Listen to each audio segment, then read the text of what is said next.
கல்முனை.net வழங்கும் ஆளுமைகளின் அரங்கம்.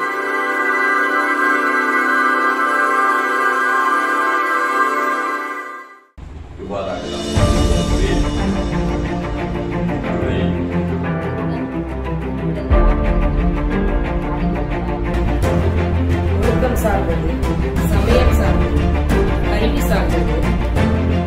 இந்த விமர்சனங்கள் மேலும் வளர்த்து விடும் என்றது. ஆனால் சமூகத்துக்கு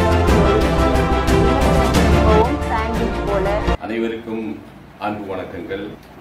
கல்முனை.net இணையதளம் பெருமையோடு வழங்குகின்ற ஆளுமைகளின் அரங்கம் என்ற நிகழ்ச்சியில் மற்றொரு அங்கம் இன்று அரங்கேறுகின்றது. இன்றைய நாள் கிராமிய பெண்கள் தினம் என்று அழைக்கப்படுகிறது. ஒரு நாட்டின் முன்னேற்றத்தை அறிய வேண்டுமானால் அந்த நாட்டில் உள்ள பெண்களின் வாழ்வியலை அறிந்தால் போதுமானது என்று மகாத்மா காந்தி சொல்கின்றார். அது மாத்திரமல்ல, இன்றைய தினம் இன்னும் ஒரு வகையிலே சிறப்பு பெறுகின்றது. எமது அண்டை நாடான இந்திய குடியரசின் 11வது இந்திய குடியரசு தலைவர் டாக்டர் அப்துல் கலாம் அவர்களின் 94வது பிறந்த தினமும் இன்றையதான். கனவு காணுங்கள் என்கின்ற வாசகத்துக்கு உரித்தான ஒரு மாமனிதர்.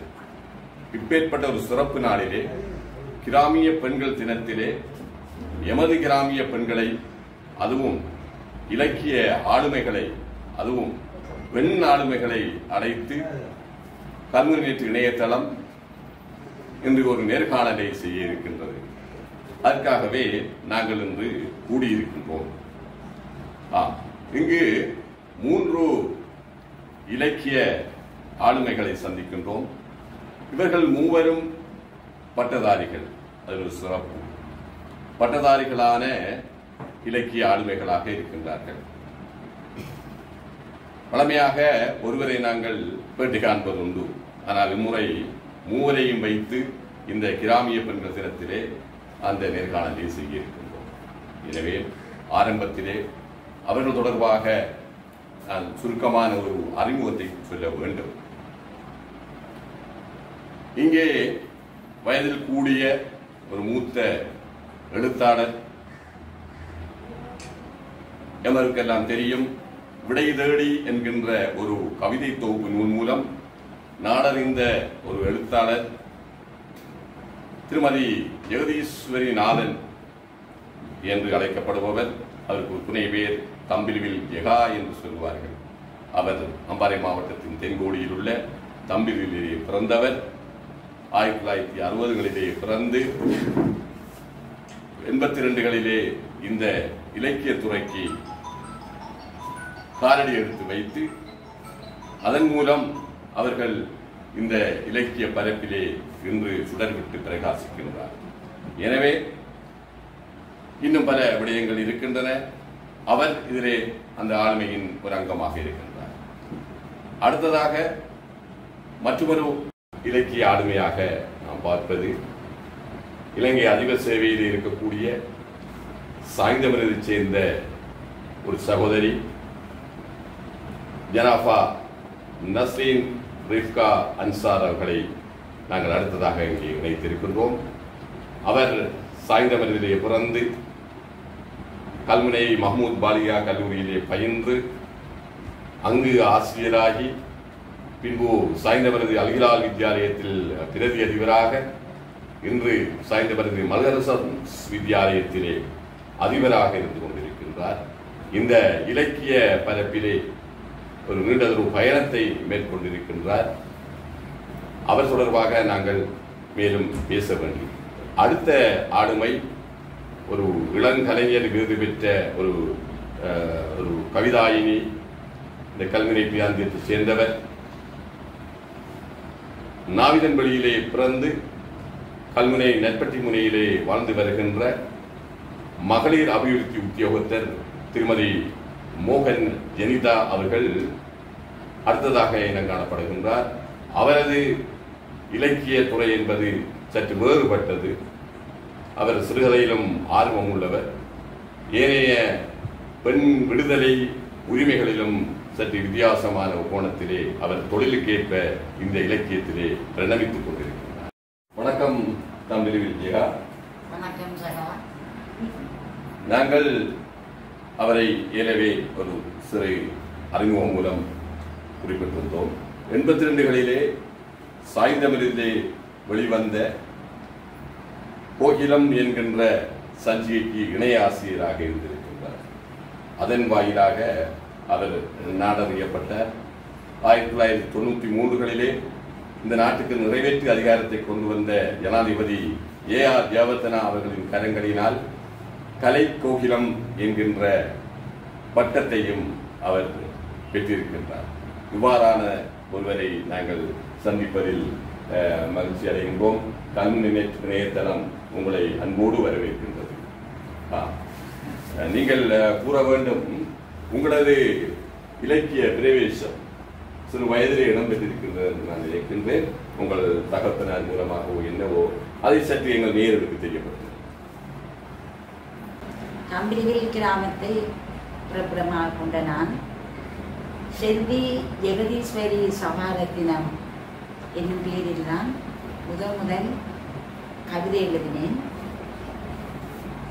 எனது தந்தை சபாரத்தினம் அவர்கள் சமூக சேவைகளில் ஈடுபட்டவராக இருந்த போதிலும் அவரின் தாய் மாமனார் வில்லியம் பிள்ளை புலவர் என்பது பலரும் அறிந்த விடயம். அதனால் அவருக்கு வாசிப்பு பழக்கம் அதிகமாக இருந்தது. வெளியூர் செல்லும் போது எனக்கு புத்தகங்கள், பாட்டு புத்தகங்கள், சிறுவர் கதை புத்தகங்கள் வாங்கி வருவார். அதை நான் மிகவும் விருப்பத்துடன் படிப்பேன். அந்த படித்துக் கொண்டிருக்கின்ற நேரத்திலே இந்த வானொலி இலங்கை ஒலிபரப்பு கூட்டுத்தாபனம் தமிழ் சேவை உண்டு. வானொலி தான் என்னை எழுத தூண்டியது. நாம் எவ்வளவு எழுதினாலும் அதை வெளிக்கொண்டுவதற்கு ஏதாவது தடயங்கள் நமக்கு ஊக்குவிப்பு இருந்தால்தான் நம்மளை மீண்டும் நாம் எழுத வேண்டும் என ஒரு ஊக்கம் ஏற்படுகின்றது. அந்த வகையில் சிறுவர் மலர் நிகழ்ச்சியில் தலைப்பு தருவார்கள். அந்த தலைப்பில் 4 அல்லது 6 வரி கவிதைகள் எழுதி அஞ்சல் அட்டையில் அனுப்ப வேண்டும். ஒவ்வொரு ஞாயிறும் 9 மணிக்கு அந்த நிகழ்ச்சி ஒலிபரப்பாகும். முதலாக நான் வானொலியை கேட்டபோது கோயில் மணி கேட்கிறது எனும் தலைப்பை வானொலியில் கூறினார்கள். அந்த தலைப்பை வைத்துக்கொண்டு நாமும் எழுதலாமே என ஒரு உத்வேகம் ஏற்பட்டு அந்த தலைப்பில் ஒரு 6 வரி கவிதை எழுதி இலங்கை ஒலிபரப்பு கூட்டுத்தாபனத்துக்கு அனுப்பிவிட்டேன். அடுத்த ஞாயிறு 9 மணிக்கு எனது கவிதை ஒலிபரப்பானது. அதுதான் அது 72ஆம் ஆண்டு, எனக்கு 12 வயது. நான் 7ஆம் வகுப்பு படித்துக் கொண்டிருந்தேன். அப்போது எனக்கு மற்ற மகிழ்ச்சி, நம்மளும் இனி கவிதை எழுதலாம் என ஒரு உத்வேகம் ஏற்பட்டது. அது எனக்கு இப்பவும் ஞாபகம் இருக்கின்றது. கோயில் மணியும் கேட்கிறது, கும்பிட நீயும் வந்துவிடு, வாயில் கதவு திறந்திருக்கு, பற்றா கருணை நிறைந்திருக்கு, தாயை போல அன்பிருக்கு, தயவுடன் நீயும் வணங்கிவிடு. அந்த வேளையில் நான் எல்லோரையும் கூப்பிட்டேன். வீட்டில் இருந்த எல்லோரையும் ஓடிவாங்க என்ற பேர் சொல்றாங்க, என்ற கவிதை போடுவது என்று எல்லா இடம் போடுகிறேன். அந்த வேகத்துடன் எனது இலக்கிய பயணத்தை ஆரம்பித்தேன். அது அவரது இலக்கிய பிரவேசம். நாங்கள் மற்றொரு இலக்கிய ஆளுமையை, அதுவும் அதிபர் திலகம் என்ற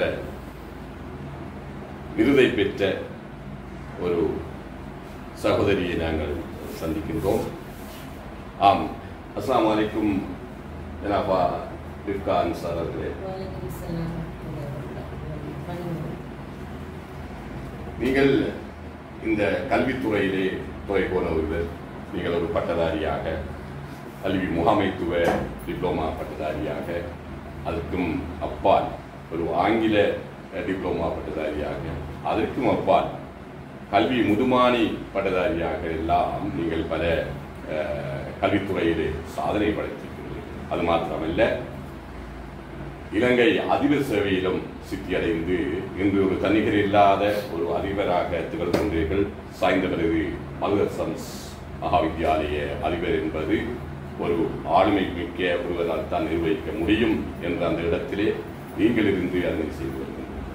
சரி, அது கல்வித்துறை சார்ந்த. நீங்கள்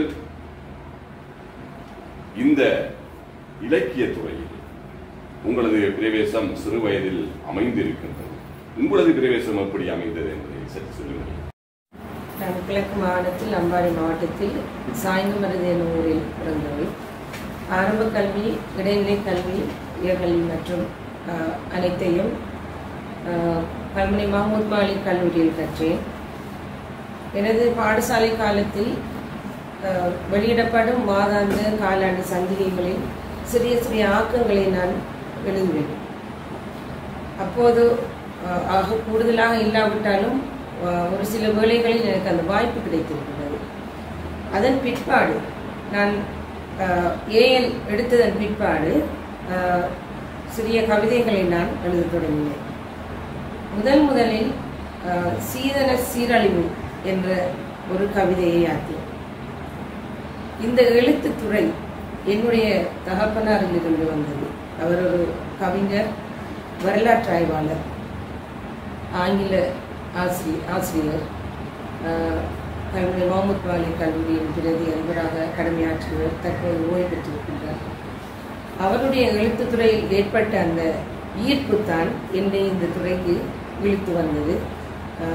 என்னுடைய முதல் பிரவேசம் இந்த சீதன சீரழிவு என்ற கவிதை பத்திரிகை வெளியானது. முதலாவது பத்திரிகை தினகரன் பத்திரிகை வெளிவந்தது. எனக்கு ஒரு ஆர்வம் ஏற்பட்டு அது பிற்பாடு நான் தொடர்ச்சியாக ஏற்படுகிறேன். இதுதான் என்னுடைய முதல் பிரவேசம். சீதன சீரழிவு என்ற மகுடத்தின் கீழ் அவர் யாத்த அந்த கவிதை இன்று எங்கேயோ அவரை கொண்டு சென்றிருக்கின்றார். மொத்தத்திலே இருவரும் தனது தகப்பனார்களின் வழிகாட்டலிலே இந்த இலக்கியத்துக்குள் பிரவேசித்திருக்கின்றார்கள் என்பது மட்டும் உண்மையானது. அடுத்ததாக நாங்கள் சந்திக்க இருப்பது கிழக்கு பல்கலைக்கழகத்திலே சமூகவியல் துறையிலே சிறப்பு பட்டதாரியாக தன்னை உருவாக்கி கொண்டு அந்த பல்கலைக்கழகத்திலே ஒரு விரிவுரையாளராகவும் ஒரு வருட காலம் பணியாற்றிய ஒரு சகோதரி. சிறு வயதிலே சிவசக்தி வித்யாலயத்திலே பயின்று அங்கு கபோத சாதாரண ஆரம்பித்த காலத்திலே முதல் தொகுதி மாணவர்களிலே சிறப்பாக சித்தி பெற்று கல்முனை வெஸ்லி யுவதர பாடசாலைக்கு வந்து அங்கு உயர்தரத்திலே கலைத்துறையிலே 3 பாடங்களிலும் ஏதர சித்தியை பெற்று, அந்த காலத்திலே 3A எடுப்பது என்பது சிரமமான ஒன்று. அதுவும் தமிழ் பாடத்திலும் ஏதர சித்தியை பெற்று சிறப்பாக பல்கலைக்கழகத்துக்கு சென்று அங்கும் சிறப்பு பட்டதாரியாக உருவாகி இந்த மகளிர் அபிவிருத்தி உத்தியோகத்தராக நாவிதன்படி, காரைதீவு, கல்முனை ஆகிய பிரதேச செயலகங்களிலே பணியாற்றி கொண்டிருக்கக்கூடிய ஒரு இலக்கிய ஆளுமை. இலக்கிய துறையிலும் மிகுந்த ஆர்வம் கொண்டு இப்பொழுது ஒரு இளம் சகோதரியாக, இவர்கள் இருவருக்கும் இளையவராக அவர் இருந்து கொண்டிருக்கின்றார். அவரை நாங்கள் இப்பொழுது சந்திக்க இருக்கின்றோம். வணக்கம் ஜெனிதா மோகன். வணக்கம்.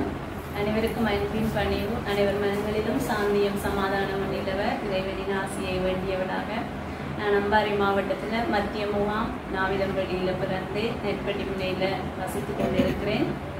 பாடசாலை காலங்களில் பேச்சு போட்டி, வில்லுப்பாட்டு, கட்டுரை எழுதுத போன்ற விடயங்களில் ஈடுபட்டு கொண்டிருந்தேன். நான் உயர்தரம் படித்து விட்டிருந்த காலகட்டங்களில் எனது அருகில் இருந்த ஒரு ஐயா சில புத்தகங்களை எனக்கு தந்து வாசிக்கிறதுக்கு என ஒரு ஆர்வம் தந்தவராக இருந்தார். அதே மாதிரி பரமேஸ்வரி டீச்சர் உண்டு. அவர் தன்னிடம் இருந்த புத்தகங்கள் எல்லாம் என்னிடம் தந்து எனக்கு எழுதுவதற்கு நிறைய உற்சாகமூட்டினார்கள். அதில் தொடங்கின அந்த எழுத்துத்துறை.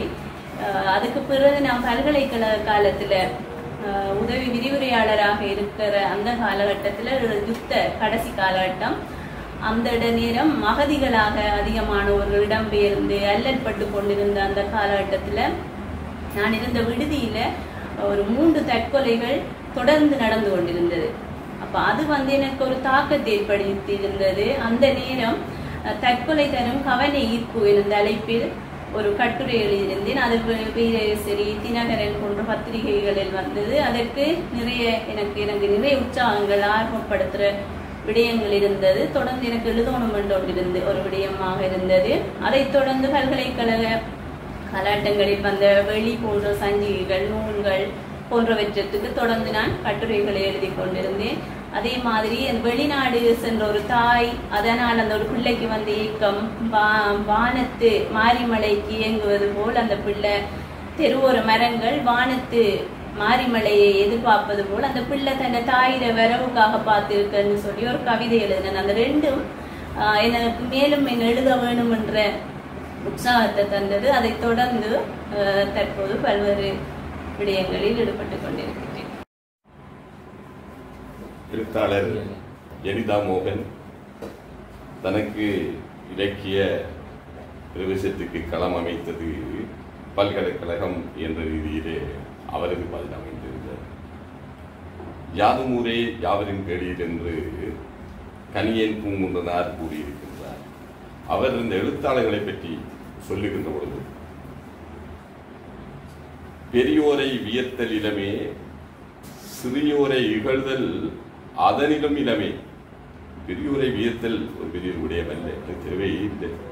அதற்காக சிறியோரை இகழ்தல் என்பது கிஞ்சித்தும் நடக்கக்கூடாது. அனைவரும் எழுத்தாளர்களே. எழுத்தை ஆள்கின்றவன் எழுத்தாளர். எழுத்தாளர் என்றால் யார் என்கின்ற பொழுது, தனது கருத்தை, தனது சிந்தனையை, தனது எண்ணங்களை இலக்கிய வடிவங்களிலே, அது கவிதையாகலாம், சிறுகதையாகலாம், நாவலாகலாம், கட்டுரையாகலாம், செய்தியாகலாம், ஏன் நாடகம் கூட ஆகலாம், அவற்றின் ஊடாக வெளிக்கொணர்தல் தான் இந்த எழுத்தாளரின் கடமையாக இருக்கின்றது. இலக்கியம் பாரப்பட்டது, கால கண்ணாடி என்று சொல்வார்கள். அந்தந்த காலகட்டத்திலே அந்த இலக்கியங்களை அவர்கள் கால கண்ணாடியாக காட்டுவார்கள். அந்த காலத்தை சுட்டி காட்டும். அதுவும் உலகத்தை பார்க்கின்ற பொழுது பெண் எழுத்தாளர்கள் வரிசையிலே அம்பை, திலகவதி, சிவகாமி, ராஜம் என்று பாரப்பட்ட எழுத்தாளர்களாக இருந்தார்கள். அதற்கு முன்பு சங்க காலத்தெல்லாம் ஔவையாரை சொல்வதுண்டு, ஏன் ஆண்டாளை சொல்வதுண்டு. பிற்காலத்திலே இவர்கள் வந்தார்கள். ஈழத்து பரப்பிலே அதுவும் மரபு கவிதை, புது கவிதையை கலந்து செய்யக்கூடியவர்கள், எழுதக்கூடியவர்கள் ஒரு சிலர் தான் என்று சொல்வார்கள். எமது கிழக்கை பொறுத்தவரையிலே மண்டூர் அசோகா ஒரு பெண் எழுத்தாளர், மரபு கவிதையும் புது கவிதையும் சேர்த்து கொடுக்கக்கூடியவர். அந்த அடிப்படையிலே நாங்கள் இன்று சந்திக்கின்றவர்களிலே முதலாவதாக நாங்கள் பார்த்தவர் தம்பலி விஜயகா. அவர் இந்த மரபு கவிதையையும் புது கவிதையையும் சேர்த்து இணைத்து படைக்கக்கூடிய ஒரு வல்லமை இருந்தது. அவருக்கு அணி சேர்த்தது விடை தேடி என்கின்ற அந்த கவிதை தொகுப்பு நூல். 76 கவிதைகளை உள்ளடக்கியது அந்த நூல். அது மாகாண ரீதியிலும் சரி, தேசிய ரீதியிலும் அவருக்கு பெயரை பெற்றுக் கொடுத்தது. அவருக்கு வித்தகர் விருது, கலாபூஷண விருது எல்லாம் பெற்றுக் கொடுத்ததுக்கு அதுவும் ஒரு காரணமாக இருந்தது என்பதை மறக்க முடியாது. எனவே நான் நேராகவே அவரிடம் கேள்விக்கு வருகின்றேன். திருமதி ஜெகா அவர்களே, இந்த விடை தேடி என்ற நூல் நீங்கள் அந்த காலத்து 30 வருட கால போராட்டத்தின் ஒரு அம்சமாகவும், ஏனைய உங்களது புலன் சார்ந்த, உங்களது மண் சார்ந்த விடயங்கள் தொடர்பாகவும் பல படைப்புகளை படைத்திருக்கிறீர்கள். இந்த போராட்டம் சார்பான அந்த செயற்பாடுகள் அங்கு கவிதையாக மலர்ந்ததற்கு, அல்லது இந்த விடை தேடி என்கின்ற இந்த நூல் மலர்ந்ததற்கு என்ன காரணம், அதன் பின்புலம் என்ன என்பதை முதலிலே அவாவின். சகா சொன்னது போல் விடை தேடி என்னும் கவிதை நூலை 2015ஆம் ஆண்டு நான் வெளியிட்டேன்.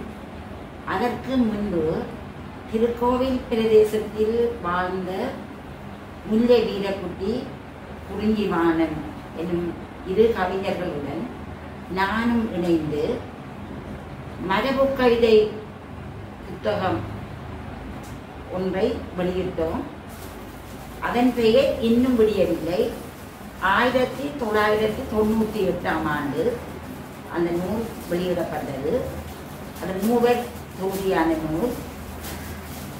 பின்பு சமூகத்தில் நடக்கும் விடயங்கள், என்னை சுற்றியுள்ள பிரச்சனைகள், நான் ஒரு ஆசிரியராக கடமையாற்றிய போது நான் அனுபவித்த, பிறர் அனுபவித்த, கண்டவை, கேட்டவை போன்ற பல அனுபவங்களையும் வைத்து அவற்றை கவிதைக்கு கருப்பொருளாக கொண்டு கவிதைகளை எழுதினேன். அக்கவிதைகளை தொகுதியாக வெளியிட வேண்டும் என எனக்குள் ஆதங்கம் இருந்த போதிலும், நான் ஒரு குடும்ப தலைவியாக இருந்தபடியால் பல பொறுப்புகள், இரட்டை சுமை, பாடசாலை வேலை, குடும்ப வேலை காரணமாக எனது விருப்பப்படி ஆரம்ப காலத்தில் வெளியிட முடியாதிருந்தது. ஆனால் எனது கணவர், அவர் இப்போது ஓய்வு பெற்ற அதிபராக இருக்கின்றார். அவரின் உதவியுடன் அந்த கவிதை புத்தகம் வெளியிடப்பட்டது. அந்த கவிதை புத்தகத்துக்கு 2016 கிழக்கு மாகாண சிறந்த நூல் பரிசும் எனக்கு கிடைத்தது. இந்த கவிதை தொகுதி வெளியிட முன்பு நடந்த சில சம்பவங்களை நான் கூற வேண்டும். 1985ஆம் ஆண்டு, அதாவது நான் ஆசிரியர் பணிக்கு செல்ல முதல் 85 முதல் 90 வரை கம்பீரில் பொது நூலகத்தில் நான் நூலக உதவியாளராக கடமையாற்றினேன். அப்போது எனது வாசிப்பு பசிக்கு பெரிய ஒரு விருந்து கிடைத்த மாதிரி எனக்கு அந்த நூலக பணி எனக்கு கிடைத்தது. அந்த நூலகத்தில் இருந்தவாறே எனக்கு விருப்பமான துறைகள் சேர்ந்த புத்தகங்களை நான் வாசித்தேன், வீட்டுக்கு கொண்டு சென்று வாசித்தேன். அதில் பெற்ற அனுபவங்கள் எனது கவிதைக்கு கருப்பொருளானது. அதனால் பல கவிதைகளை என்னால் எழுத முடிந்தது. அவற்றின் தொகுதிதான் விடை தேடி. ஆம், விடை தேடிய தமிழில் ஜெகா இங்கு விடையை தந்திருக்கின்றார். உண்மையிலே இந்த பெண் எழுத்தாளர்கள் வரிசையிலே, அதிலும் தமிழ் எழுத்தாளர்கள் சற்று சிறப்பானவர்களாக இருக்கின்றார்கள். அதிலும் முஸ்லிம் பெண் எழுத்தாளர்கள் என்று சொல்கின்ற பொழுது உலகிலே முதலிலே இந்தியாவிலிருந்து, அதுவும் நாகூரிலிருந்து சித்தி ஜுனைதா பேகம் என்பவர்தான் முதலாவது தமிழ் முஸ்லீம் பெண் எழுத்தாளராக இருந்திருக்கின்றார் என்ற வரலாறு 1929ஆம் ஆண்டுகளிலே நாகூரிலே அவர் சிறப்பான ஒரு எழுத்தாளராக சித்தி ஜுனைதா பேகம் என்பவர் இருக்கின்றார். அந்த வகையிலே பார்க்கின்ற பொழுது இலங்கையிலும் பல முஸ்லிம் பெண்கள் இந்த கவிதைத்துறையிலும் சரி, இலக்கியத்திலும் சரி துறை போனவர்கள் இருக்கின்றார்கள். அந்த வகையிலே எமது பிராந்தியத்திலே கொடிகட்டி பறக்கின்றவர் தான் எமது அன்புக்குரிய ரிஃப்கா. நான் அடுத்ததாக கேட்கப் போவது என்னவென்று சொன்னார், ரிஃப்கா அவர்களே, உங்களுக்கு நாடு கடந்த ரீதியிலே நிலா கவிஞர் என்கின்ற ஒரு பட்டமும் கிடைக்கப்பட்டிருக்கிறது. அந்த பட்டம் கிடைக்கப்பெற்ற பின்புலம் அல்லது அதன் வரலாறு பற்றி சரி சொல்லுங்களேன். 2016 இந்த நிலா கவிஞர் என்ற விருது கிடைத்தது எனக்கு. இது இந்தியாவில் உள்ள முகநூல் ஒரு குழுமம் உண்டு, நிலா கவிஞர் என்பது. இது ஒவ்வொரு மாதமும் கவிதை போட்டி நடத்துவார்கள். இவ்வாறு 10 மாதங்கள் தொடர்ச்சியாக கவிதை போட்டிகள் நடத்துவார்கள். அது தொடர்ச்சியாக கிடைத்த வெற்றி தான் இந்த விருது. மொத்தமாக சேர்த்து இறுதியில் வருட இறுதியில் அந்த தெரிவு செய்யப்பட்ட கவிதைகளின் அடிப்படையில் இந்த விருது வழங்கப்பட்டது. இதையெல்லாம் சேர்த்து நூலாக மொத்தம் அதில் தெரிவு செய்யப்பட்ட அந்த கவிதைகள் எல்லாம் சேர்த்து சொல்லழகு என்ற ஒரு நூல் அதில் வெளியிடப்பட்டது. இதில் எங்களுடைய தெரிவு செய்யப்பட்ட கவிதைகள் இங்கு அடங்கியிருக்கின்றன. புகைப்படத்துடன் இங்கே இருக்கின்றது. இந்தியாவில் வெளியிடப்பட்ட இந்த சொல்லழகு என்ற நூல் தான் இது. சொல்லழகு என்கின்ற இந்த நூலை நானே என்றுதான் பார்க்கின்றேன். நன்றிகள் ரிக்கா. உண்மையிலே இப்படி கடந்தும் எமது பெயரை எடுத்தியமைக்க முடிக்கக்கூடிய ஒரு பெண் ஆளுமையை கல்வி இணையதளம் இன்று சந்தித்துக் கொண்டிருக்கின்றது. இந்த இடத்திலே எமது கல்வி இணையதளத்தின் இயக்குநர் சபை உறுப்பினராகவும் கல்விநெட் வெளியிடுகின்ற பரிமாணம் பத்திரிகையின் மங்கையர் பகுதியின் பொறுப்பாசிரியராகவும் இருந்து சிறப்பான சேவையாற்றி வருகின்ற மகளிர் அபிவிருத்தி உத்தியோகத்தர் திருமதி ஜெனிதா மோகன் அவர்கள் பெண்களின் உரிமை, அவர்களின் விடுதலை, தண்டனை சட்ட கோவையில் என்ன சொல்லப்பட்டிருக்கின்றது இவ்வாறான விடயங்களிலே பரிச்சயமான ஒருவர். ஏனென்றால் மனித உரிமைகள், பெண் உரிமைகள் தொடர்பாக எல்லாம் நிறையவே அவரது பங்களிப்பு இந்த பிராந்தியத்திலே இருந்து வந்திருக்கின்றது. நான் ஏற்கனவே கூறியது போன்று நாவிதன்பள்ளி, கல்முனை, காரதீவு போன்ற இடங்களில் எல்லாம் அவரது வளவாளர், அதாவது அவரது அந்த விழிப்புணர்வு செயலமர்வுகள் பலரை விழிப்படைய செய்திருக்கின்றன என்பதை நாங்கள் மறக்கிறோம். இந்த இடத்திலே உங்களிடம் நாங்கள் வினாவிருப்பது என்னவென்றால், 14 கட்டுரைகள் அடங்கிய ஒரு தொகுதியை நீங்கள் ஆரம்பத்திலே தொழில் ரீதியாக வெளியிட்டாலும் அது சற்று சிறப்பு வாய்ந்ததாக அனைவரும் பேசிக்கொண்ட நினைவு இருக்கின்றது. எனவே அந்த 14 கட்டுரைகள் எது சார்ந்தது, எவ்வாறு அமைந்தது, அதை எழுத காரணம் என்ன என்பது போன்ற விடயங்களை எமது மோகன் ஜெனிதா அவர்கள் இந்த இடத்திலே சொல்லுகிறார்கள். என்னுடைய கற்கை நெறி பல்கலைக்கழக காலத்தில் சமூகவியல் சார்ந்ததாக இருந்ததனால் சமூக ஆர்வம் அதிகமாக இருந்தது. இப்போ பதவி உயர்வை பற்றி நிறைய பேர் எனக்கு அறிவுரைகள் சொன்னாலும் எனக்கு இந்த பதவியில் ஒரு அர்ப்பணிப்பு, ஒரு ஆர்வம், அப்படி எனக்கு ஒரு விரும்பி செய்கிற ஒரு சேவையாக இருந்தது. அப்போ முதலாக நான் நாவிதன்பள்ளியில் 2012 காலப்பகுதிகளில் வேலை செய்யக்குள்ள பெண்கள் சிறுவர் உரிமைகள் மற்றும் மீறுதலுக்கான தண்டனை, அதில் மீறப்படும் போது கிடைக்கக்கூடிய தண்டனை என்று ஒரு 5000 புத்தகங்கள் நாங்கள் வெளியீடு செய்து அந்த கிராமத்தில் இருந்த அதிகமான பெண்கள்கிட்ட கொடுத்தோம்.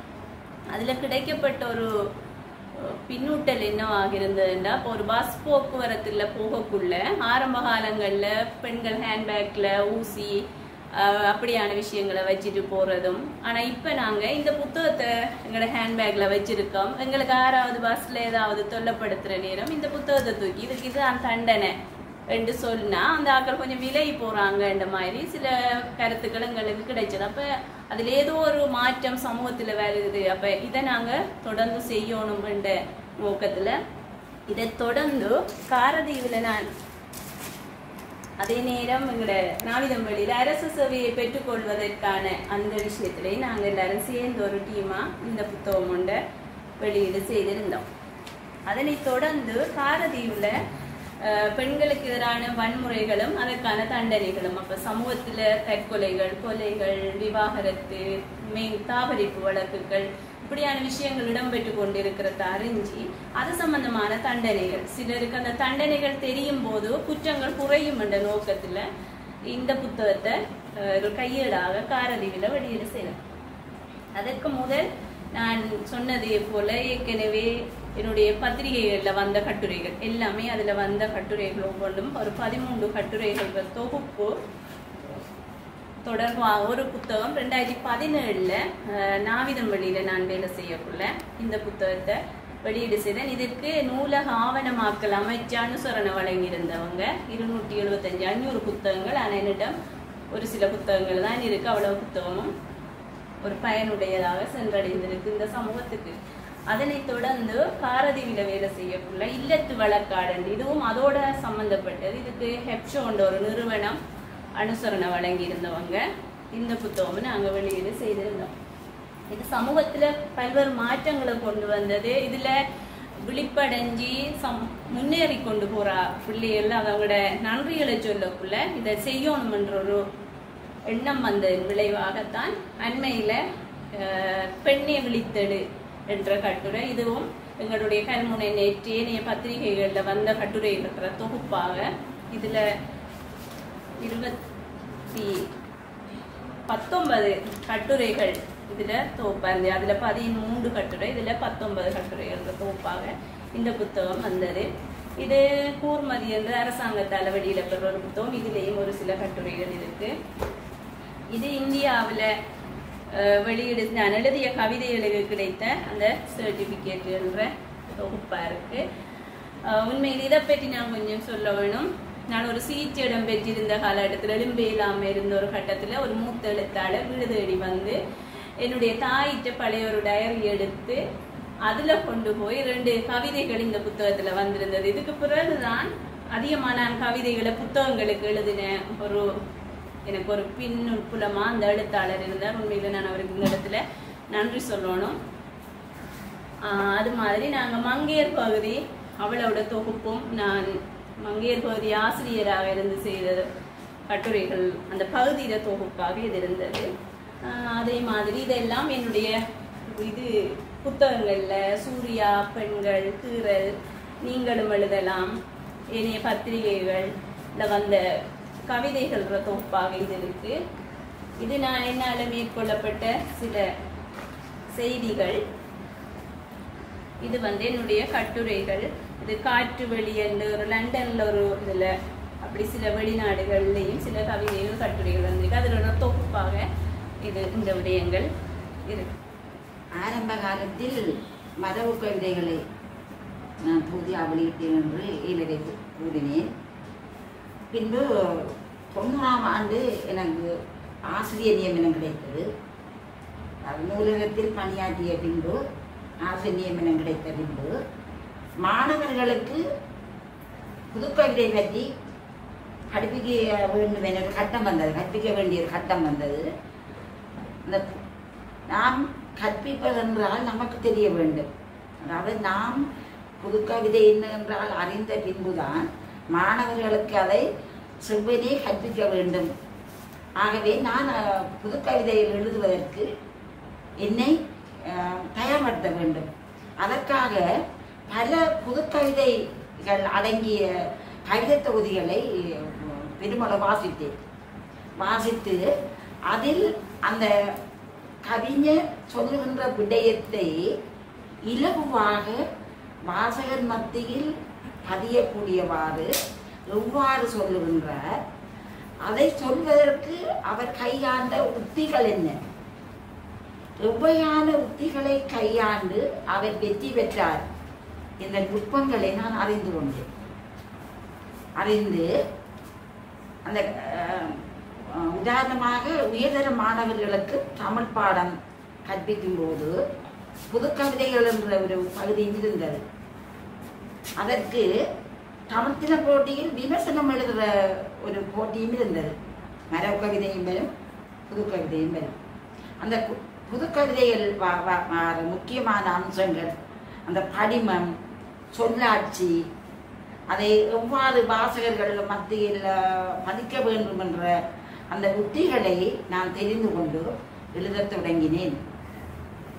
எனது வாசிப்பின் மூலம் மரபு கவிதையை நான் வளர்த்து கொண்டாலும் எதுகை, மோனை, அந்த செய்யுளுக்குரிய ஓசனையம், சந்தம் அவற்றை நான் கற்றுக்கொண்டாலும் எனக்கு புதுக்கவிதை நான் எழுதுவதற்கு என்னை தூண்டியவர் பேராசிரியர், மறைந்த பேராசிரியர் சேனா யுவராஜ் சாஸ்திரி அவர்கள் தான். அவர் எந்த வேலை எடுத்தாலும், தொலைபேசி எடுத்தாலும் அவர் இந்த கவிதை வாசித்து காட்டுன்னு சொல்லுவார். இந்த கவிதையின் உயிர் கவிதையின் இறுதி வரிகள் தான் இருக்கிறது. இறுதி வரிகள் இனி கவனம் செலுத்த வேண்டும் என எனது கவிதைகளுக்கு புடம் போட்டு என்னை விரல் பிடித்து என்னை கவிதை பாதையில் நடக்க வைத்தவர். அவரது முயற்சியால் தான் நான் இந்த புதுக்கவிதைகளை எழுதி விடைதேடி என்னும் நூலில் மரபு கவிதையும் புதுக்கவிதையும் சேர்ந்த தொகுதியாக இந்த நூலை வெளியிட்டேன். அதனாலோ என்னவோ தெரியவில்லை, இதற்கு கிழக்கு மாகாண சிறந்த நூல் பரிசும் கிடைத்தது. ஆம், வாழ்வியல் வர்ணங்கள் என்கின்ற மகுடத்தின் கீழ் அவர் யாற்ற அந்த கட்டுரைகள் எல்லாம் சமூக சீர்திருத்தத்தை அடிப்படையாக கொண்டது என்று சொன்னார்கள். பொதுவாக ஒரு இலக்கியம் நல்ல செய்தியை சொல்ல வேண்டும். ஒரு படைப்பு அந்த படைப்பாளியின் சிந்தனையிலே கருவூலத்திலே உதித்தாலும் அது நல்ல செய்தியை சொல்ல வேண்டும் என்று சொல்வார்கள். அதுபோல எழுத்தாளர் ரிப்கா அன்சார் தனது கல்வி புலத்தின் இறுக்கத்தின் மத்தியிலே இத்தகைய இலக்கிய செயற்பாட்டிலே, அதுவும் கட்டுரைகள், கவிதைகள், ஏனைய செயற்பாடுகளிலே ஈடுபடுவது என்பது உண்மையிலேயே சிறப்பானது. நல்லதொரு ஆசிரியனாக வர வேண்டும் என்றால் கற்றுக்கொண்டே இருக்க வேண்டும். கற்பவன் தான் நல்ல ஆசிரியனாக இருக்கலாம் என்று சொல்வார்கள். அதுபோன்று வாசிக்கின்ற ஒருவனால் தான் எழுத்தை ஆள முடியும். ஒரு எழுத்தாளனாக வரலாம். வாசிப்பு மனிதனை பூர்ணமாக்கும் என்பதற்கு அப்பால் ஒரு எழுத்தாளராக வருவதற்கு அடிப்படை காரணம் வாசிக்க வேண்டும் என்று சமூக ஊடகங்கள், முகநூல் அப்படி என்று பலரும் அதிலே திளைத்திருக்க இந்த எழுத்து வன்மை என்பது குறைந்து கொண்டு வருவதை நாங்கள் அவதானிக்கக்கூடியதாக இருக்கிறது. நிற்க இந்த இடத்திலே ஒருவருடைய ஒரு படைப்பு இரண்டாவது பதிப்பு தாண்டி செல்கின்றது என்றால் அந்த படைப்பில் நிறையவே விடயங்கள் இருக்கின்றன. அந்த படைப்பு கனதியானது என்று அர்த்தம். எமது இன்றைய ஆளுமையின் ஒருவர் அதிபர் ரிப்கா. அவரது அந்த வாழ்வியல் வர்ணங்கள் என்கின்ற அந்த கட்டுரை தொகுப்பு இரண்டாவது எடிசனையும் தாண்டி இருக்கின்றது. அவர் அதிபர் திலகம் என்று ஆரம்பத்திலே சொல்லியிருந்தேன். அதைவிட கவி தீபம் என்று பல விருதுகள், பட்டங்கள் இவர்கள் அனைவருக்கும் கிடைத்திருக்கின்றது. அவற்றை எல்லாம் இங்கு சொல்லிக் கொண்டிருப்பது என்பது சற்று சிரமமாக இருக்கும், கடினமாக இருக்கும். என்ன இருந்தாலும் இந்த முகநூல் குழு இணையதளம் அவருக்கு கூடுதலான ஒரு வரவேற்பை, கூடுதலான ஒரு விளம்பரத்தை தந்தது என்றும் அவர் கூறுகின்றார். அது தொடர்பாக அறிய வேண்டும் என்றால் அது நவீன ஊடகங்களில், ஊடக வகைகளில் ஒன்று அந்த முகநூல் என்பது. ஆக ரிப்கா அவர்களை நீங்கள் கூற வேண்டும், இந்த முகநூல் குழு மூலம் உங்களுக்கு எவ்வாறு பரிச்சயம் ஏற்பட்டது, அதிலே உங்களுக்கு கிடைத்த பலாபலன்கள், அதிலே உங்களுக்கு கிடைக்கக்கூடிய விமர்சனங்கள், அது தொடர்பாக சற்று சொல்கிறேன். ஆரம்ப காலகட்டங்களில் பத்திரிகைகளில் எங்களுடைய ஆக்கங்கள் வெளிவருவதை விட முகநூல் குழுமங்கள் எங்களுக்கு கூடுதலான களம் அமைத்து தந்தது. அதில் சிறிய 2 வரி கொண்டது என்றாலும் சரி, 3 வரி கொண்டது என்றாலும் சரி, இப்படியாக நாங்கள் படிப்படியாக உயர்ந்திருக்கின்றோம். இவ்வாறு சிறிய சிறிய கவிதைகளை அங்கே யாத்து குறிப்பிட்ட ஒரு தலைப்பு தருவார்கள். ஒரு 6 மணியிலிருந்து 10 மணி வரைக்கும் உங்களுக்கு நேரம் கொடுக்கப்பட்டிருக்கின்றது, இந்த தலைப்பில் நீங்கள் எழுத வேண்டும் என்றால் நாங்கள் அதை அந்த தலைப்பில் எழுதுவோம். எழுதும்போது அதில் சிறப்பாக இருக்கும் கவிதையை தெரிவு செய்வார்கள். தெரிவு செய்யும் போது பின்னர் 1ஆம் இடம், 2ஆம் இடம், 3ஆம் இடம் என்று வரும்போது எங்களுக்கு ஒரு ஆர்வம் ஏற்படுகின்றது. அதில் பின்னர் அதுக்குரிய சான்றிதழ்கள், சர்டிஃபிகேட்டும் எங்களுடைய புகைப்படத்தை வைத்து சர்டிஃபிகேட் ஒன்றும் அதில் போடுவார்கள். இவ்வாறு அந்த ஆர்வத்தை தூண்டி கொண்டிருந்தது. சில நேரம் அதிகமான வேலைப்பாடு இருந்தாலும் இப்படி ஒன்று இந்த நேரத்தில் இருக்கின்றது, அதை கொஞ்சம் பார்ப்போமே என்று ஃபோனை எடுத்து நாங்கள் அதை பார்த்து அதற்குரிய கவிதையை போட்டு விடுவோம். இப்படியாக எங்களுடைய இந்த படைப்பாற்றல்கள், அந்த திறன்கள் அதிகரித்து கொண்டு வந்தது. இதுதான் முகநூல் குழுமங்களில் ஆம், சமூக ஊடகங்களில் இந்த இலக்கியம் சார்ந்த விடயங்கள் எவ்வாறு ஆதிக்கம் செலுத்துகின்றன என்ற விடயத்தை அழகாக துல்லியமாக எடுத்து இருக்கிறார். அவர்கள் அந்த நான் நினைக்கின்றேன் கவிதாயினி மசூரா ஏமாஜித்திருந்தேன் அவரது அந்த தலைமையிலான அந்த பெண் கிளப் என்கின்ற ஒரு அமைப்பும் கூட இவ்வாறான செயற்பாடுகளை முன்னெடுத்திருந்தது. அதிலே முதன்மையாக இருந்தவர் நஸ்ரீன் ரிஃப்கா அன்சார் அவர்கள். அதை நான் அறிவேன். சில விழாக்களுக்கு நானும் சென்று வந்தவன் என்ற அடிப்படையில் அந்த அடிப்படையிலே முகநூல் ஊடாக இவ்வாறு பிரபல்யம் பெற்றவர் அவர். அது மாத்திரமல்ல, எனவே சொன்ன வாழ்வியல் வர்ணங்கள் என்ற 2ஆம் கட்ட நூலும் வெளிவர இருக்கின்றது என்ற செய்தியையும் அவர்கள் ஓடிவிட்டு காட்டியிருந்தார்கள். அது ஒரு கால கண்ணாடி என்று சொன்னேன். ஆரம்பத்திலே சங்க காலத்தில் புலவர்கள் இருந்தார்கள், சங்கம் மருவிய காலம் இவ்வாறுலாம் இருந்தார். காப்பிய காலம் என்று இருந்தது, நன்றாக தெரியும். அதிலே 50 காப்பியங்கள் இருந்தன. 50 காப்பியங்கள் உருவானதை பெண்களை மையமாக வைத்து, அதாவது தலையிலிருந்து கால் வரைக்கும் அல்ல, காலிலிருந்து தலை வரைக்குமாகத்தான் அந்த 5 காப்பியங்களும் இருந்தன என்று சொல்வார்கள். கேசாதிவாதம் பாதாதிகேசம் என்று பாதாதிகேசமாகத்தான் அந்த காப்பியம் இருந்தது.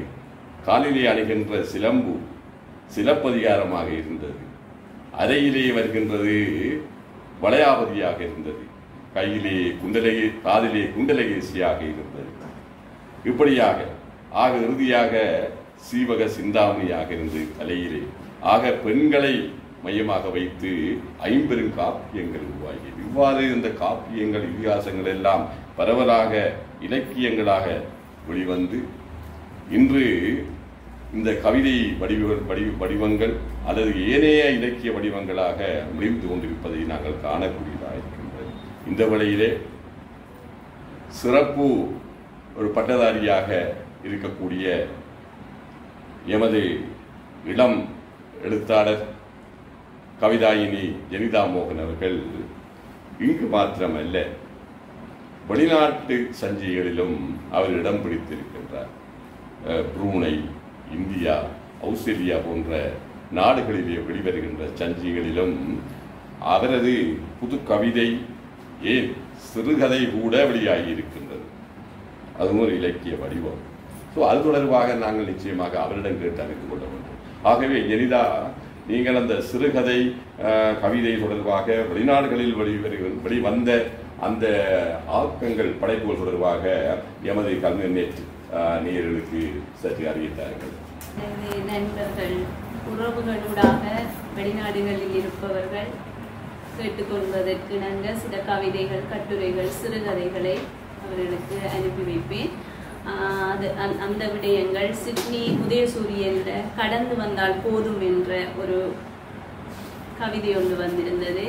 அதே மாதிரி புண்ணி என்று சொல்லி ஒரு ஆஸ்திரேலியாவில் ஒரு வலைத்தளத்தில் வந்திருந்தது. அதே மாதிரி இந்தியாவில் வளரியில எழுந்து வா என்ற ஒரு கவிதை வந்திருந்தது. சமதர்ம நாள் வரும் என்ற தலைப்பில் ஒரு கவிதை வந்திருந்தது.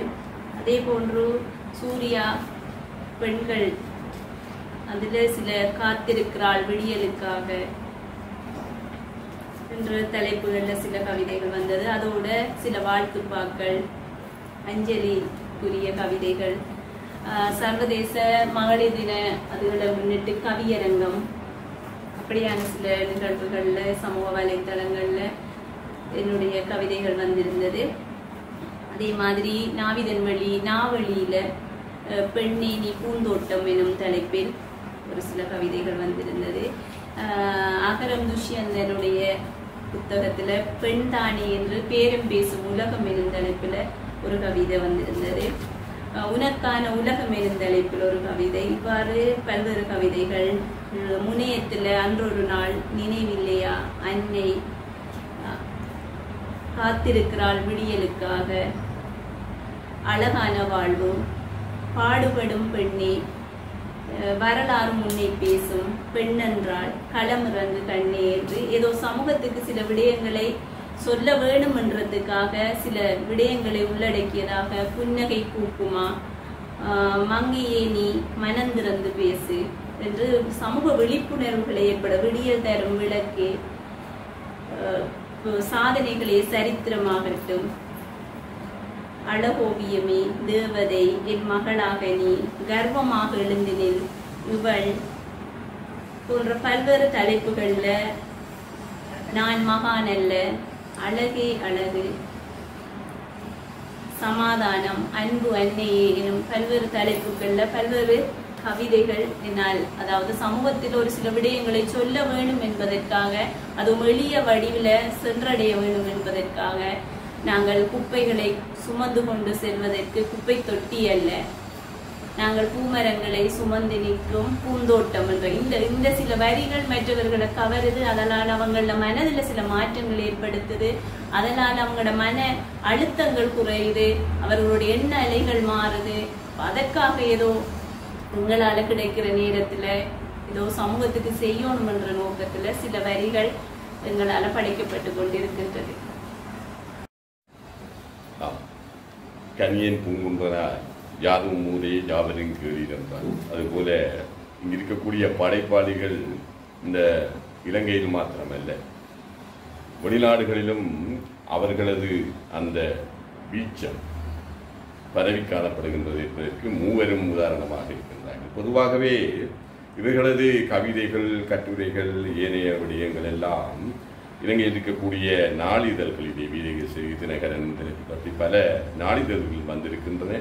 அது மாத்திரமல்ல, தொகுப்பு நூல்களிலும் பரவலாக, அதாவது பாடசாலைகளிலும் சரி, ஏனைய பொது அமைப்புகள் வெளியிடுகின்ற நூல் தொகுதிகளிலும் சரி, அவர்களது கவிதைகள் வந்திருக்கின்றன, நிறையவே வந்திருக்கின்றது. அனைத்தையும் இந்த இடத்திலே நாங்கள் காட்டிக் கொண்டிருக்க முடியாது என்பதை நீங்கள் அறிவீர்கள். இந்த இடத்திலே நான் அடுத்ததாக நான் வினாவ போவது தமிழில் ஜெகாவிடம். ஏனென்றால் எமது பிரதேசத்தின் ஒரு முதிசம், உலகின் முதல் தமிழ் பேராசிரியர் முத்தமிழ் வித்தகர் சுவாமி விபுலானந்த அடிகளார் சொல்லுகின்றார், தமிழ் மொழி சாஸ்திரங்கள் பிறமொழியிலும் படைக்கப்பட வேண்டும், பிறமொழியில் மொழிபெயர்க்கப்பட வேண்டும் என்று சொல்கின்றார்.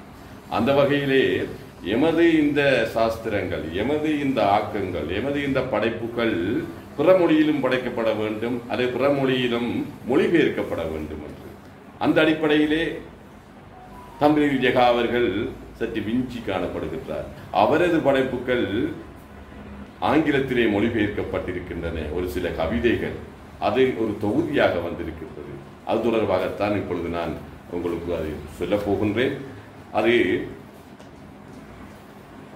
டாக்டர் கந்தையா ஸ்ரீ கணேசன் அவர்கள் அதனை மொழிபெயர்த்து எழுதியிருக்கிறார். My choice, Sri Lankan Tamil poetry in English என்ற தலைப்பிலே மை சாய்ஸ் என்ற மகுடத்தின் கீழ் இந்த நூல் வெளியிடப்பட்டிருக்கின்றது.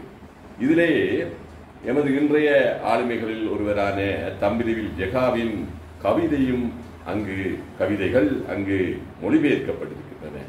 ஒன்று சக்கரம் என்கின்ற கவிதை 2010ஆம் ஆண்டு கவிதைகள் பேசட்டும் என்ற தலைப்பிலே வந்த அந்த நூல் தொகுதியிலே வந்தது சக்கரம் என்ற கவிதை.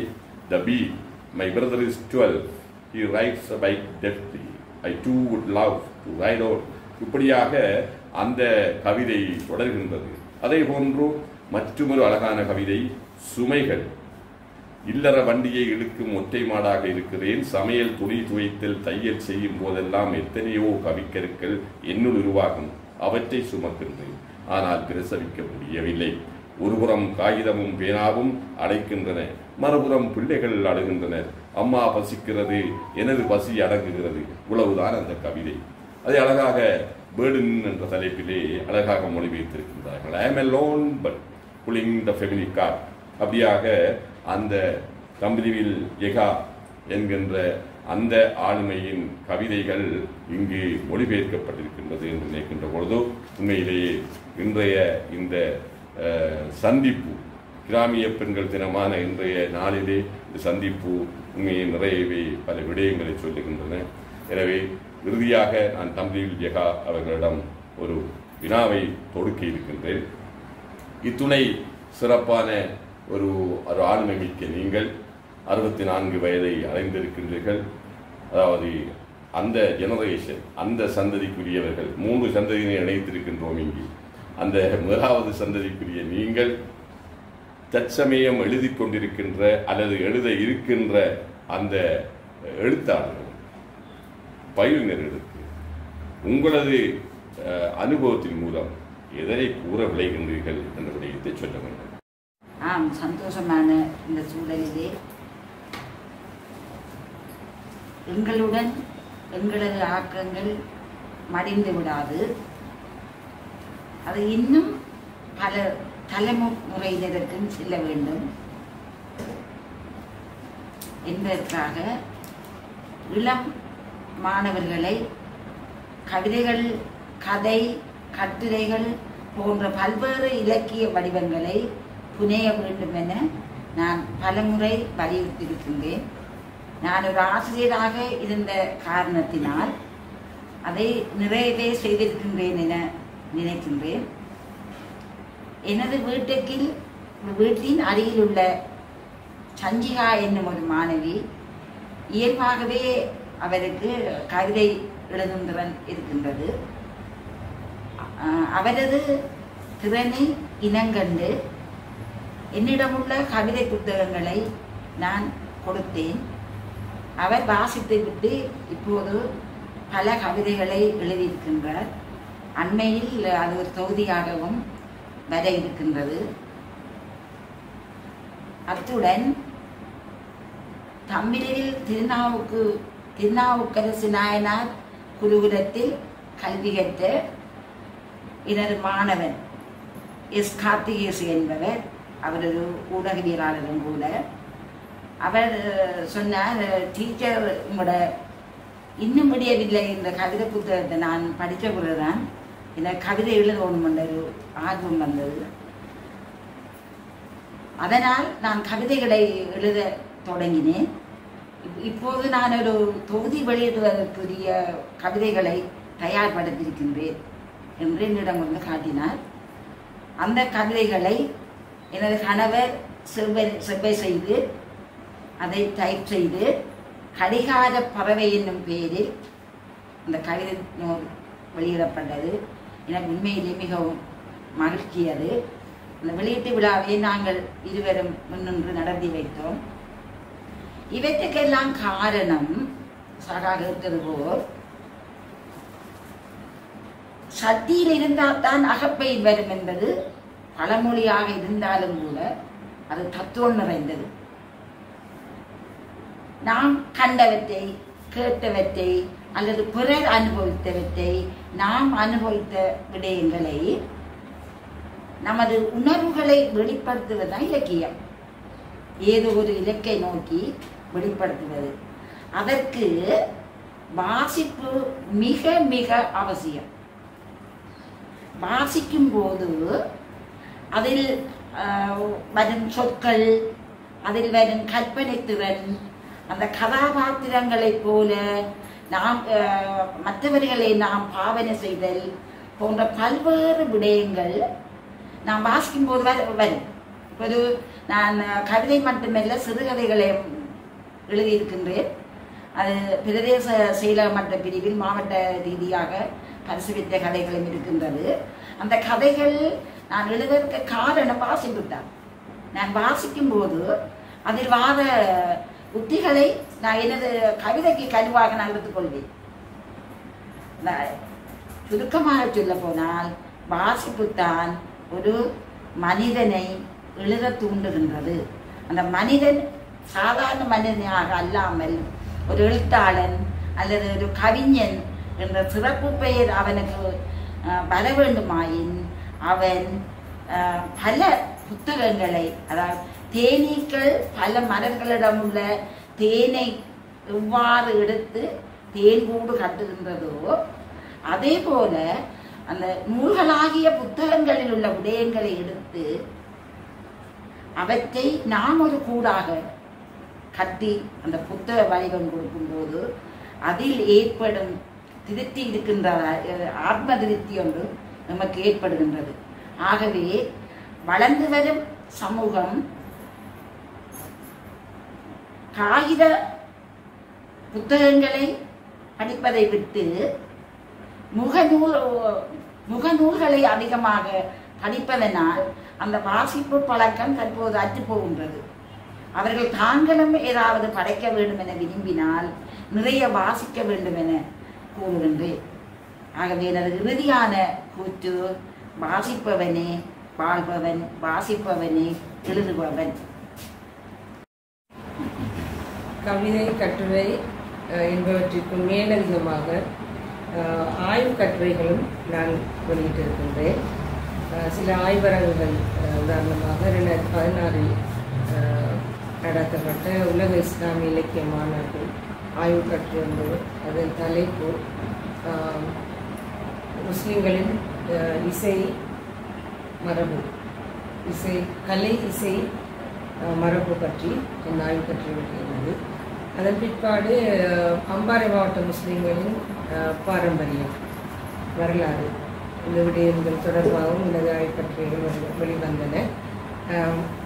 மேலும் பாடசாலை மாணவர்களுக்கான கல்வி சம்பந்தப்பட்ட ஆய்வுகள் அதில் நான் செய்தேன். இது எல்லாவற்றையும் சேர்த்து ஒரு ஆய்வு கட்டுரை தொகுப்பொன்றையும் வெளியிட இருக்கின்றேன். முதலாவது என்னுடைய வாழ்வியல் வர்ணங்கள் கட்டுரை மாத்திரமல்ல, தற்போது இந்தியாவில் என்னுடைய கவிதை தொகுதி ஒன்றும் தற்போது அச்சிடப்பட்டு கொண்டிருக்கின்றது. பூக்க மறந்த பூக்கள் என்ற தலைப்பில். அதன் பிற்பாடுதான் இந்த ஆய்வு கட்டுரை வெளியிட இருக்கின்றேன். இவ்வாறு குறைந்தது 20 நூல்களையாவது நான் வெளியிட வேண்டும் என்பது என்னுடைய குறிக்கோள். பழுக்களுக்கு மத்தியில் எனக்கு இதில் ஆர்வம் இருப்பதால் நான் இந்த முயற்சியை மேற்கொண்டிருக்கின்றேன். தொடர்ந்தும் கூடுதலாக வெளியிட வேண்டும் என்ற ஒரு விருப்பம் இருக்கின்றது. ஏனெனில் எங்களுக்கு சமூக அங்கீகாரம், இது கூட எங்களுக்கு ஒரு சமூக அங்கீகாரம் தான். நீங்கள் எல்லோரும் வழங்குகின்ற இந்த சமூக அங்கீகாரம் எங்களை முன்னேற்றிக் கொண்டு செல்லும் என்ற நம்பிக்கையில் நாங்கள் எங்களுடைய பாதையை நாங்கள் முன்னெடுத்து சென்றிருக்கின்றோம். பெண்ணை விழித்தது என்ற இந்த கட்டுரை தொகுப்புக்கு முதல் என்னுடைய கவிதை தொகுப்பு வருவதற்குரிய ஏற்பாடுகள் செய்து கொண்டிருந்தேன். சில அசௌகரியங்கள் காரணமாக அது நிறுத்தப்பட்டு இந்த பெண்ணை விழித்தது என்ற கட்டுரை தொகுப்பு வெளியீடு செய்யப்பட்டது. தற்போது அதனுடைய வரவேற்புகள் நிறைய பேர் அதை எழுதுங்க செய்யுங்க என்ற அந்த உற்சாகத்தால் அதனுடைய வேலைகள் இடம்பெற்று கொண்டிருக்கின்றது. நிச்சயமாக கல்முனை நெற்றிட 10வது ஆண்டு நிறைவு தினத்தில் அந்த கவிதை தொகுப்பு வரும் என்று நினைக்கின்றேன்.